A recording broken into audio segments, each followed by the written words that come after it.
The biggest problem out of all of this is we've produced delinquent orangutans.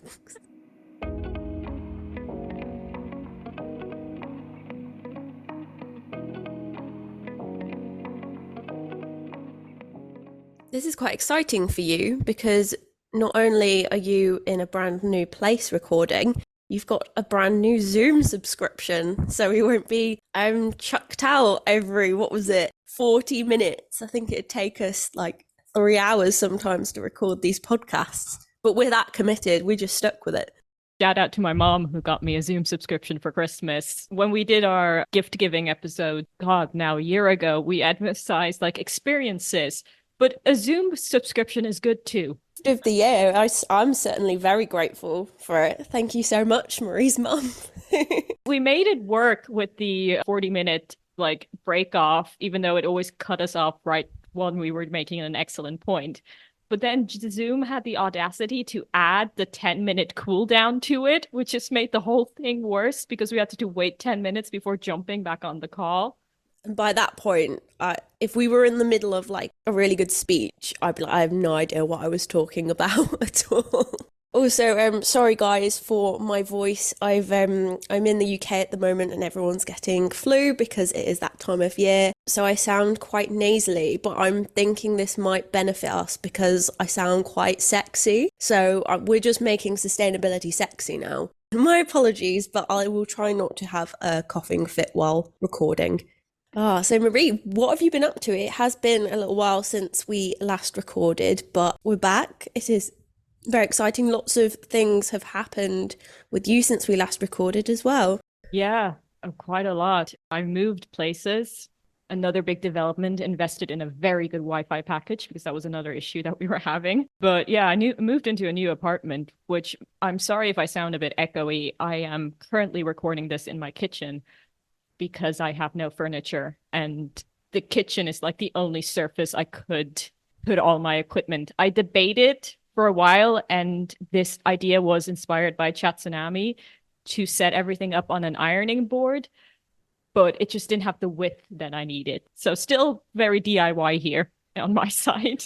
I kind of like the idea of recording from an ironing board.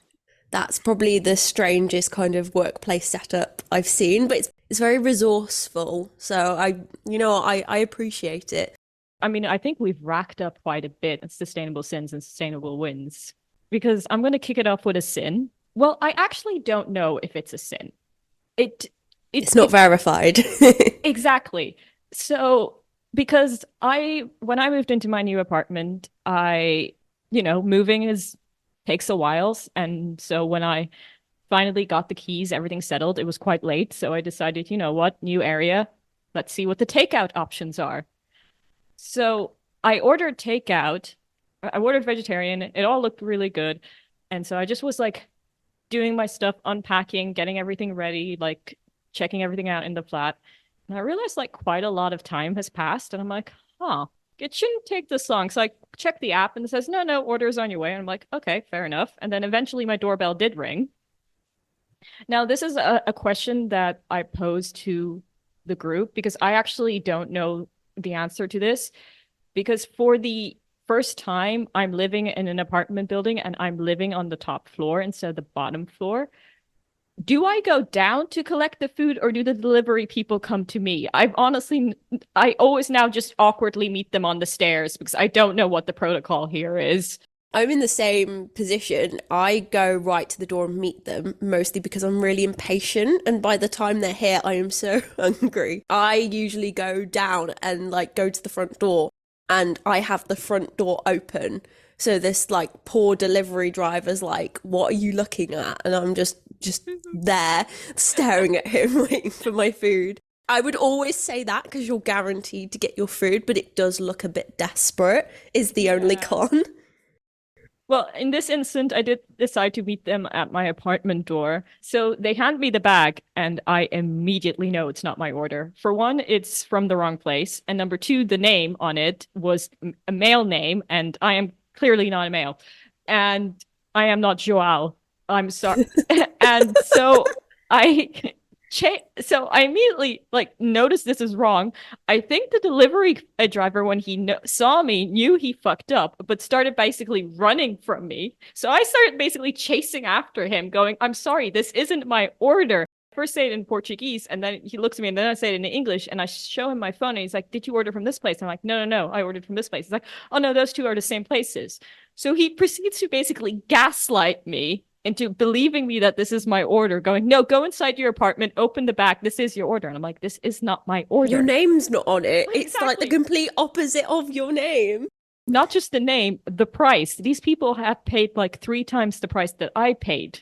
So I went to my room, but that's where the guilt set in, because this order was clearly more expensive than mine.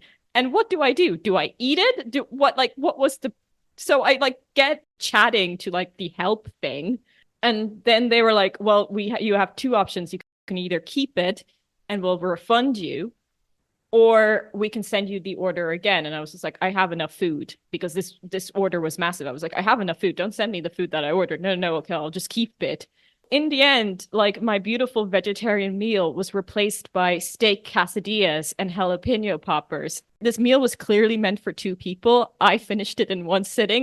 That's good. He had like a meat-free Monday. I think that's fantastic. Like, 1, you've stopped food waste from happening, and 2, you've shared a love of vegetarian food with someone else forcibly. But still, I think you did a good job. Well done. I think that's a win. I think you got more food that you didn't pay for, and you made someone else eat your vegetarian. It's never happened to me before. I was having like this massive ethical conundrum. I think you're being too hard on yourself. I really think that's the biggest win so far. I think everyone benefited from that story, especially you. You know me, it's from like the morality of the issue. I was afraid that Joel will knock on my door demanding his steak quesadilla. Well, as they say, when life gives you steak quesadillas. So what about you? Catch us up. You know, I'm gonna go straight in with a win because I'm really proud of this one. I've been an avid secondhand shopper for many years. My mum pretty much brought me and my sister up on going to charity shops and shopping secondhand.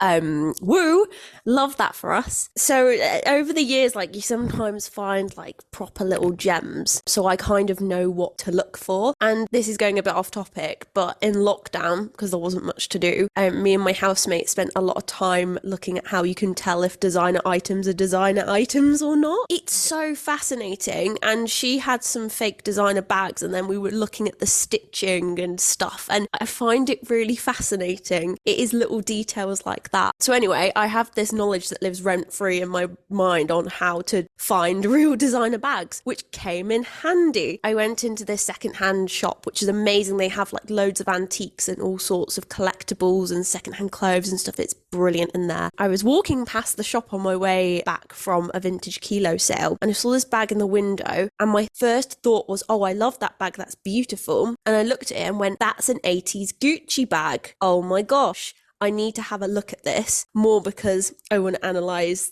the little details and stuff because I'm really sad." This lady got it out for me, and I properly looked at the serial code and the stitching and all of it, and I was like, I am 99% sure this is a real Gucci bag, and if not, it is an incredibly good vintage dupe. Like, I don't know how they've done this. Anyway, I haggled with her and got it for 70 quid, and I thought, you know what, I really like this bag. It's a good dupe. Fair enough if it's not real, but I'm pretty sure it is. So anyway, I took it back, really happy with my purchase. And I then spent the rest of the afternoon thoroughly researching it, managed to like check the serial code and everything. It is 100% real, and secondhand it is worth over £400. Not that the money matters or what it is matters, but it made me happy knowing that I could tell the difference. But at the end of the day, I got a really lovely secondhand bag, which I love. If anyone knows me, they know that I'm obsessed with the 80s. So having like an 80s Gucci bag means quite a lot to me. And it's gorgeous, and me and my mum love a bargain. So you know what? Big sustainable win. Massive. That's impressive. What was the original price? What did you haggle it down I from? don't think she knew quite what the worth was. But it looked like Gucci. And I was talking to someone, and apparently, if you have a designer bag, but you have like none of like the paperwork or anything with it, it's hard to sell it secondhand because consumers are like, I don't believe you. So especially like I've heard people in charity shops have designer bags and go, well, we don't know. So I think she wanted 158 for it. So I got it down even more. Really pleased with myself. Got a lovely little bag. So it's not as good as steak quesadillas, I must say, but it's a little bit of me and I love it. So yeah, I'd say that's a big fat win. What is today's topic? Like I don't know and the notes aren't in front of me, but what's the topic today? Hi, this is Dan from Casting Views, and you're listening to another great episode from Two Girls, One Reusable Cup. Let's get back to the show. Hello, everybody. Welcome to Two Girls, One Reusable Cup, your sustainable support group, the podcast about navigating the defeats and delights of living a low-waste lifestyle in your 20s. I'm Marie, and as always, I am joined by the lovely Beth. Hiya.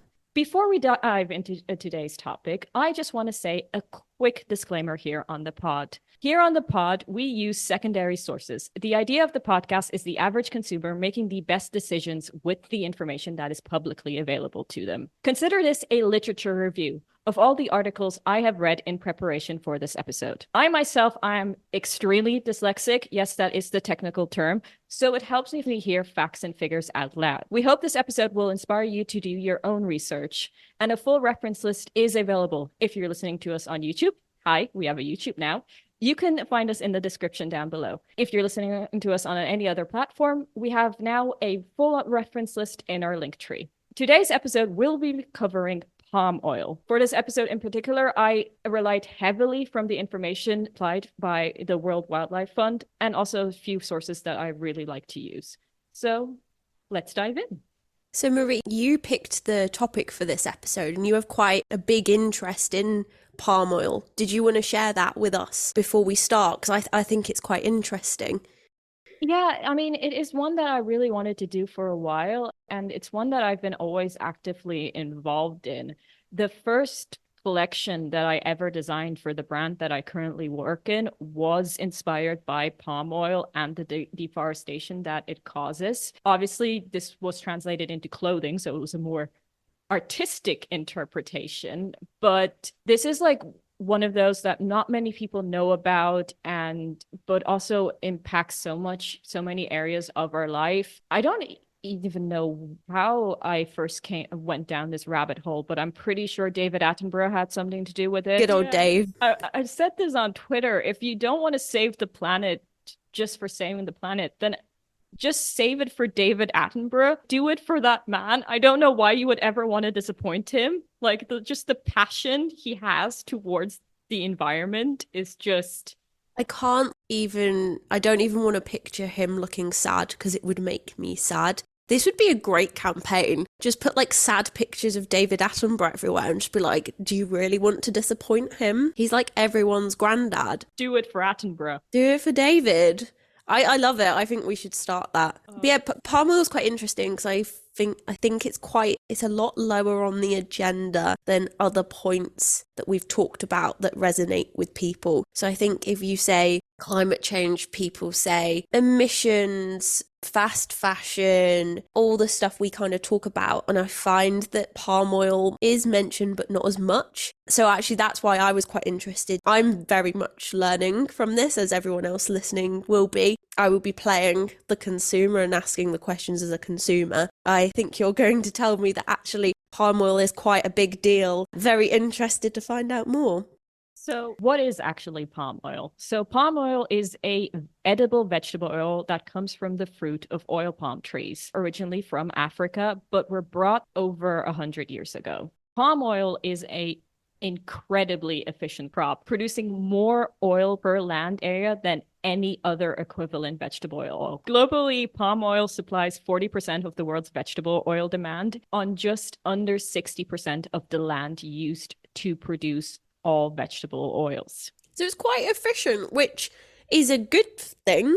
Exactly. Surely. It is. It gives the highest yield per acre for any other oilseed crop, almost 5 times as much as oil per acre as rapeseed, almost 6 times as much as sunflower, and more than 8 times as much as soybean. This is sounding good at the moment, which is worrying me. I feel like I'm on the edge of my seat. It's also quite nice to hear something that's efficient, not we don't actually have a lot of this resource and we're exploiting it. And Marie's looking quite like evil at the moment.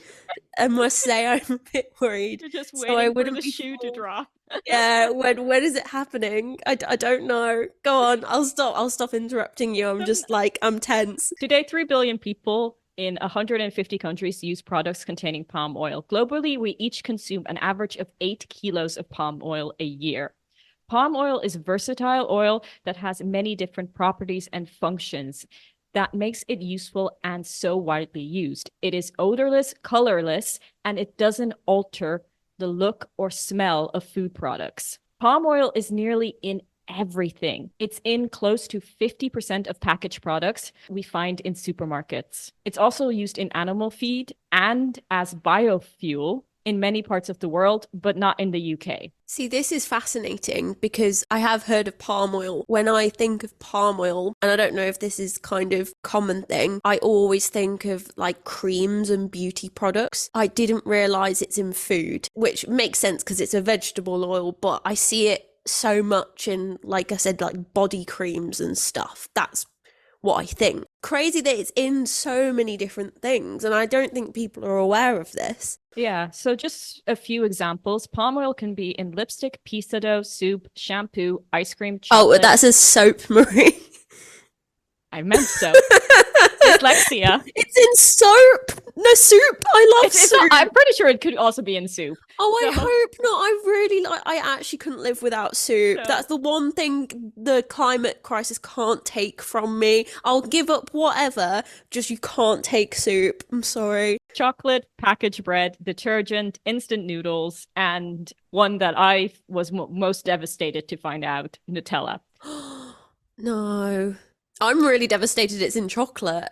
I know it's in like not all chocolate. Okay, when's the bad bit coming? Palm oil? This is like a horror movie, but a slow burn.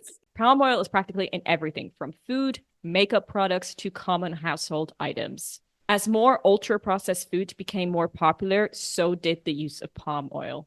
Today, 70% of personal care items contain one or more palm oil derivatives. So it's in most things, which I don't think people are aware of that. Again, it's quite low on the agenda, and I think people think it's only in a select few products.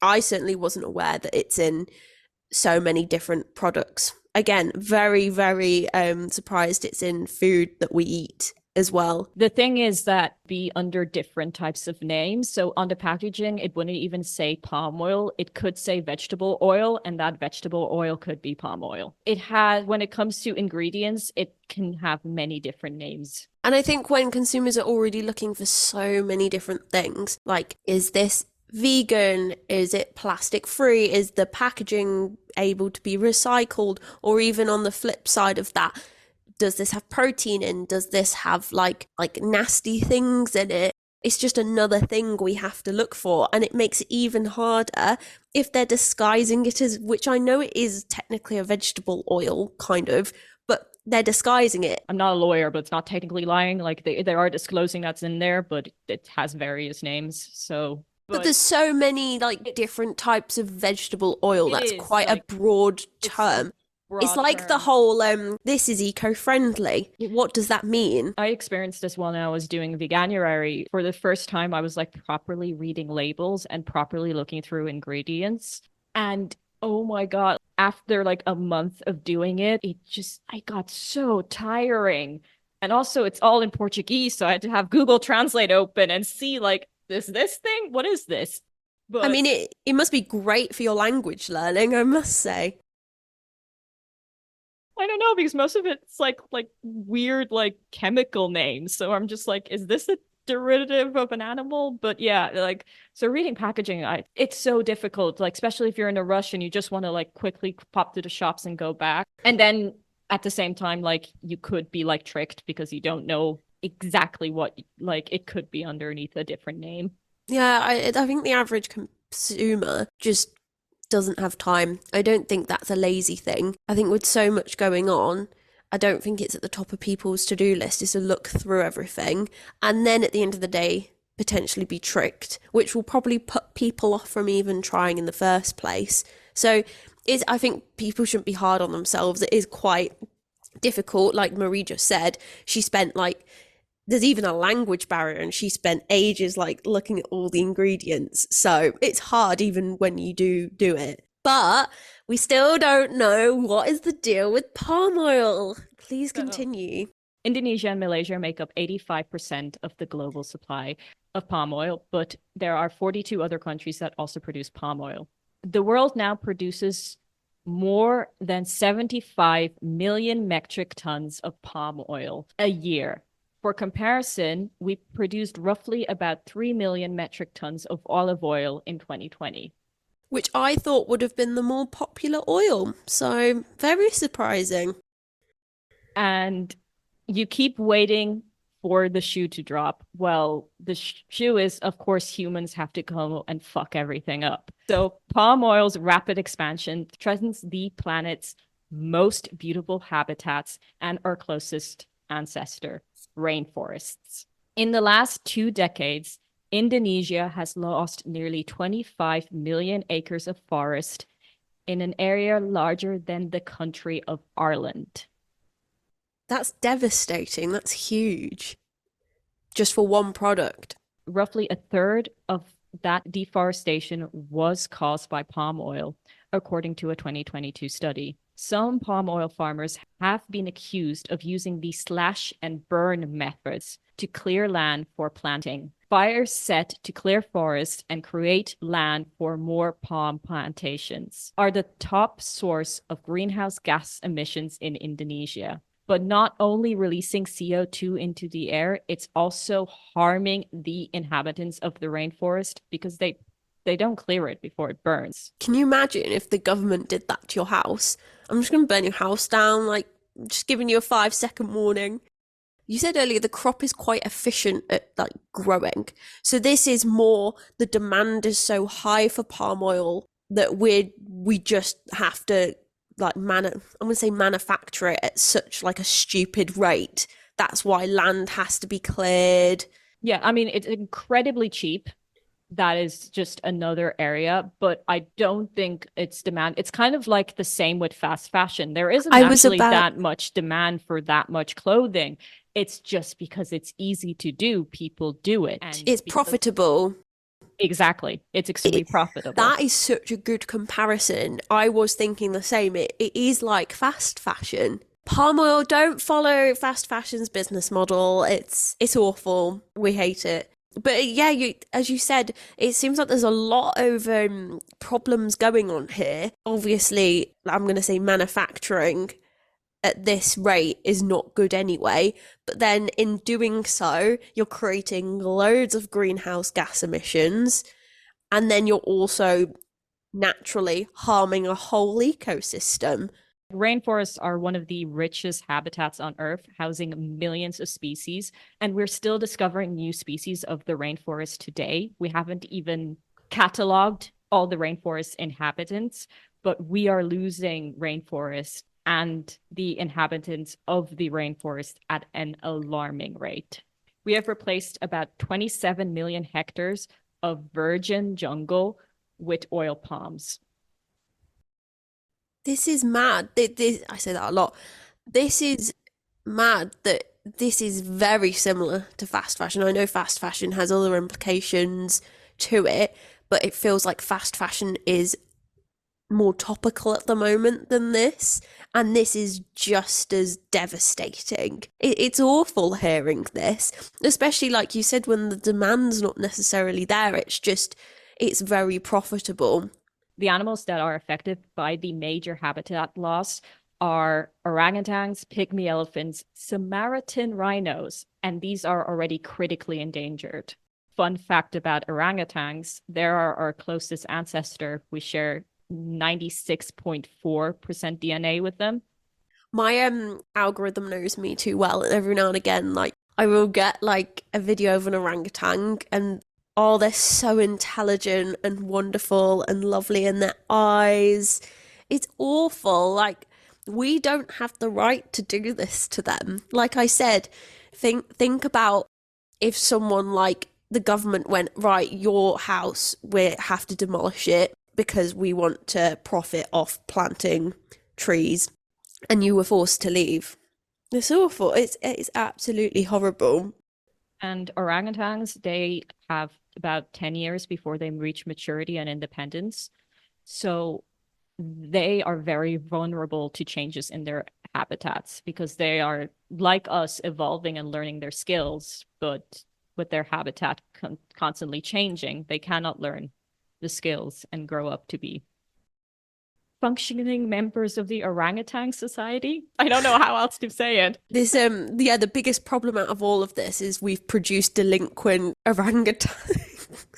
It's not just the animals, it's also the environment in itself. So let's talk about jungles. Jungles occupy about 7% of our Earth's land area, but they're like most things found on this Earth are vital to our health and the health of this beautiful planet. I saw I keep seeing a quote going around saying like the rainforests are like the lungs of the earth, which they are. They're so, not just like the animals and everything, the actual like rainforest itself is so crucial for us, for the planet. It's mad. Exactly. So jungles are carbon sinks, meaning that they actually store and capture carbon from the atmosphere. So they are made of this carbon-rich peat soil. But by converting jungles to palm oil plantations, it releases millions of tons of greenhouse gases back into our atmosphere, contributing to the warming of our planet. And not just that, they're getting rid of a carbon sink. So all that carbon has nowhere to go. So we're just like fucking it up even more. We're stabbing the wound, people. It's not just one direct problem. It's like, because we do this, it causes like this domino effect. You really sold the efficiency to me. I was like, this is great. It's not a scarce resource. It's efficient. It's in everything. It's a good resource. This is brilliant. And then like this is a catastrophe. This is a royal fuck up. You might be thinking, well, trees are trees. What is the big deal if we cut down some trees and replace it with other trees? And this is where we get into the situation of monoculture. So monoculture meaning the cultivation of a single crop in a given area of land. It only supports a fraction of the diversity found in primary rainforests, pushing the animals into extinction. But not only that, if the animals, especially orangutans, wander into these plantations, they're often shot. Oh, that's so sad. Because that's the thing is, you said at the start, rainforests are so diverse. If you mess around with that, they're so fragile. So no wonder, like, yeah, putting a single crop there, it's heartbreaking. It really, really is. I can't believe how catastrophic this situation is. Like I said, it's not just one, there's one con to this, there's one like really bad thing. It's a domino effect with a lot of different things here that are really worrying.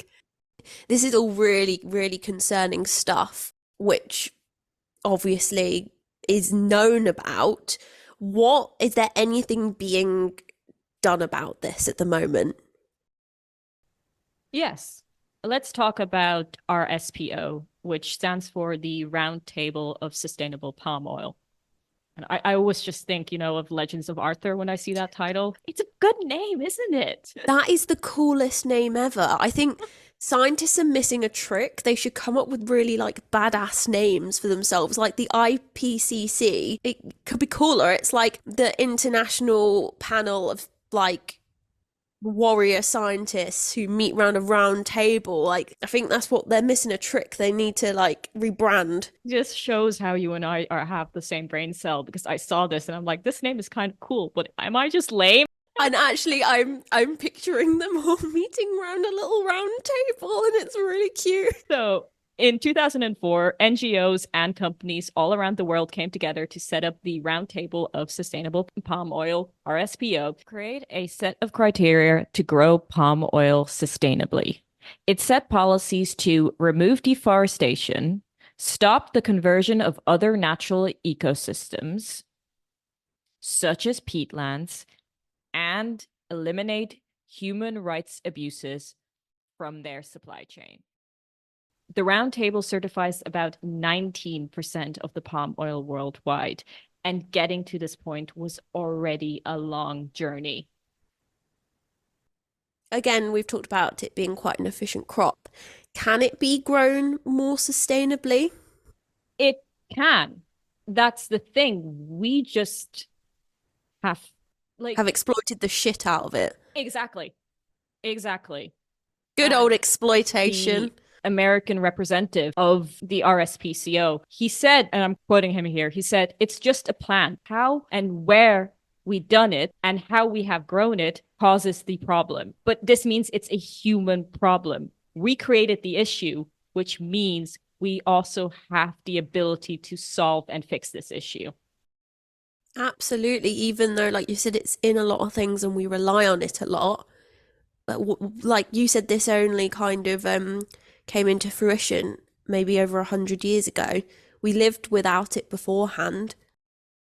We'll get to that, but when we discuss solutions, getting a little ahead of ourselves. So let's go back to the RSPO. Palm oil can be produced sustainably, and there is a role for companies, governments, and consumers to play to make sure that happens. You can look for the RSPO label to ensure that your purchased product is made from certified palm oil. It is a white background with a palm leaf on it. I personally don't think it looks like a palm leaf. I think it looks like a certain other leaf, but I do have to mention this because in my research, I came across that there have been some questions into RSPO's integrity and how they certify their palm oil. The Environmental Investigation Agency, an offshoot of Greenpeace, 3 years ago found that RSPO to be, and I quote them now, woefully substandard and in some cases colluding to disguise violations. This is from an article by The Guardian from 2019, though. And World Wildlife Fund does work very closely with RSPO, and it does list them on their website as a reliable source of palm oil. It seems like they're not the ultimate ideal solution, but they're better than the issue. So, like, what is the solution? Normally, at this point of the podcast, I would list an eco-friendly alternative and say, don't buy this instead. The shocking twist is palm oil is the eco-friendly alternative. This is like in Scooby-Doo when they unmask the villain and everyone's really shocked. Wow, you know what? In all my 3 seasons, I never thought I'd hear you say that, but I'm here for the plot twist. So go on. So buying palm oil is the most sustainable option. Is that correct? Not buying. So here's the issue. So you all know that I love a good boycott. But in this case, it's not the answer and might actually end up doing more harm than good. Because as we discussed, palm oil is embedded in our food, cosmetics, and everyday household items. Swapping it out for another oil could have devastating effects. A reason for that is to replace palm oil with an alternative oil, for example, soybean, coconut, or sunflower oil, you need anywhere between 4 and 10 times more land, basically creating more problems. Boycotts of palm oil will only lead to replacement by other crops needing far more farmland and likely lead to more deforestation. It would simply shift the problem to other regions, threatening more habitats, species, and communities elsewhere. So it's just replacing the problem. It's the same thing all over again. So how do we tackle that? Because it seems like we're very reliant on palm oil because, like you said, it's in everything. And we can't obviously then go, okay, don't have palm oil, have this different oil, because then that demand would be on that oil and exaggerate the problem over there. So what can be done then? So instead of boycotting, demand action to tackle these issues. We must push for more sustainable practices within the palm oil industry by demanding action and supporting initiatives for responsible palm oil production. So it would be like buying stuff that is certified by the RSPO, even though I just mentioned there might be something shady there, but basically buying sustainably certified palm oil, but also letting the companies that you buy from know that you need to change your products. Absolutely, it's the kind of thing we preach of vote with your wallet. Like Marie said, the RSPO certified stuff, they're not ideal, they're not the solution. But if enough of us buy that over unsustainable palm oil, it's showing the producers that there's a demand for it. And when there's a demand for it, there is profit. So we can vote with our wallet in that way, I think is what Marie's kind of trying to say here. It's like on our very first episode, we talked about alternative milks. The reason alternative milks are now really widely available is because they became popular and people started going, well, actually, I want oat milk. That's why, especially in the UK, you can walk into most supermarkets now and they will have a variety of different alternative milks. We can demand change and we can vote with our wallet. And that's not me saying go crazy and buy loads of stuff. That's me saying be conscious with your purchases, and that can lead to change. Because I did do the boycotting thing for a while and it broke my heart, but but to be honest, it was maybe good for my health. Gave up Nutella for a while. And then I was in the supermarket and I looked lustfully at the Nutella jar and I saw a green leaf that does not look like a palm leaf, but I was just like, hang on, does that mean I can buy Nutella? Because Nutella got certified by the RSPO. And I was just like, yes. And to be honest, it may have been better for my health if it didn't stay certified. But as we said, boycotting is not the answer. But at the time, I thought I was doing the right thing. And I don't want to go into how much Nutella I have eaten since I've discovered that. You're not obsessed with many foods, but if I had to name one, it would be Nutella. So actually, the fact that you went without that for so long, I'm quite proud. But I can also imagine you in the shops and then you suddenly see like this shining ray of light coming from the little symbol and then like tears coming from your eyes as you realize, oh, actually, it's not that bad. It's okay. The last time I was back home in Ireland, I kind of asked my mom going, hey, don't we have any Nutella? And she's like, no, because you told me it's bad. And I was just like, oh, thank you for listening to me. But actually, other than the Nutella development, changes are actually happening. And this actually took me by surprise because the destruction of the forest did not go unnoticed. In the last 2 decades or so, advocacy groups like Greenpeace and Friends of the Earth published report after report linking palm oil in everyday products to environmental harm. These groups and journalists ultimately helped provoke change within the industry. And this is a point that we've brought up a lot on the podcast. Keep making noise. Keep letting your voice be heard. Keep complaining because it does lead to this. And the story of palm oil actually is a very nice proof of this. A couple of years earlier, Indonesia stopped granting new permits for palm oil development in primary rainforests and peatland, in part reducing carbon emissions. It just shows that collective action does work. If we all demand something, ultimately because we live in a capitalist society, unfortunately, they need to meet our demands or they won't make any money out of us. So we do have that power from a consumer point of view anyway. But this is a really good news story to hear at the end of this, because it's quite a complex story, is palm oil. So it's nice to know that things are happening because people like us are making noise. Yeah, in the last 2 decades, also technology to monitor deforestation, such as through satellite imagery, has improved dramatically, meaning that you could hold palm oil companies accountable. Because, I mean, we've all seen the photos. Deforestation is very easily noticed from a satellite. The European Union agreed a landmark law to prevent companies from selling palm oil and a handful of other commodities in the European Union if they are grown on land where forests were recently cleared. However, the EU represents a relatively small part of the palm oil global market. It's mainly used for biofuel here. Perfect opportunity to remind you all that European Parliament elections are happening this year in the summer. Make sure you're registered to vote. So what you're saying here is that they can't clear trees to then plant palm oil trees. They need to just use the land they've already got to plant, because that's fine. It's when you're like exploiting more land to meet the demand they've created.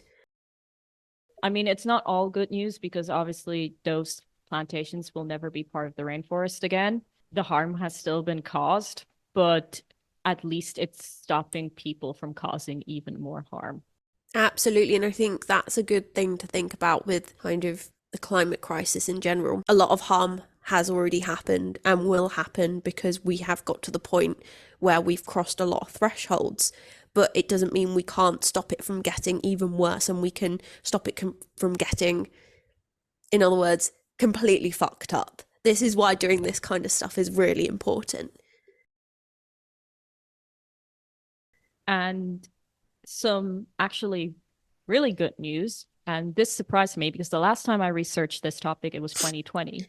So in 2022, Indonesia experienced its second lowest annual deforestation caused by industrial palm oil production, following a 22-year low in 2021. So the story of palm oil is proof that if we keep making a fuss and keep advocating to change, change will actually happen. Now, it's not all perfect. We still have a long road to go, but I think we can take some inspiration from this. Absolutely, especially as we've kind of both seen the similarities with this and fast fashion. You said it's about channeling it into like the fashion industry, for example. What practices can we adopt from this that we have seen have started to work? And actually, I think it's really nice that in 2020, when you first researched this, when you were doing your collection, and now it being 2024, that change has actually, I know, 4 years. I'm sorry, Marie, for bringing that up, but it's nice to see in that time that things are happening rather than nothing at all. Yeah, I mean, usually I end these podcast episodes with a very big downer, so it's nice for a change. This was a wild ride because it started positive, then it went negative, and then there was a plot twist, and then it kind of ended quite like light-hearted and nice. This is nice. I've enjoyed this episode. However, I do need to point something out. We've made palm oil the villain here.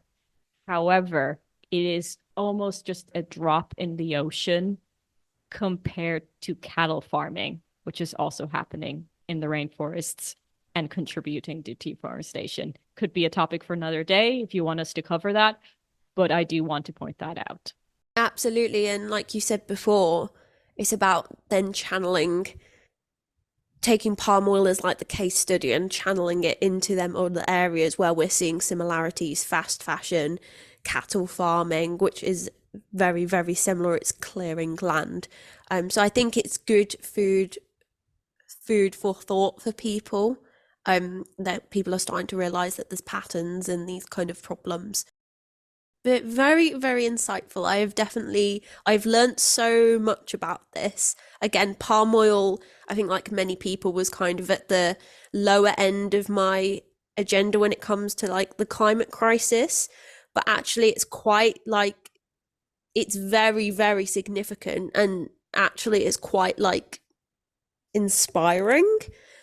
So yeah, and I will definitely be looking out for the weird, not so palm tree like symbol that represents something else. I'll send you a photo. We'll post it on our socials when this episode comes out. But yeah, let's get everyone else's thoughts on what they think this looks like and if they need to have a rebrand.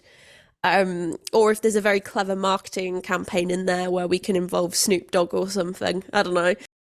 That, I think, concludes today's episode. Thank you so much for listening. You can join the Sustainable Support Group by following us on social media. We have Twitter and Instagram. Our Twitter has recently undergone a reboot, so make sure you follow the new account. We also are now on YouTube. And if you want to know more about today's topic or any other topic we have covered on the pod so far, check out our Down the Rabbit Hole playlists, which is made of other content creators that we love and admire.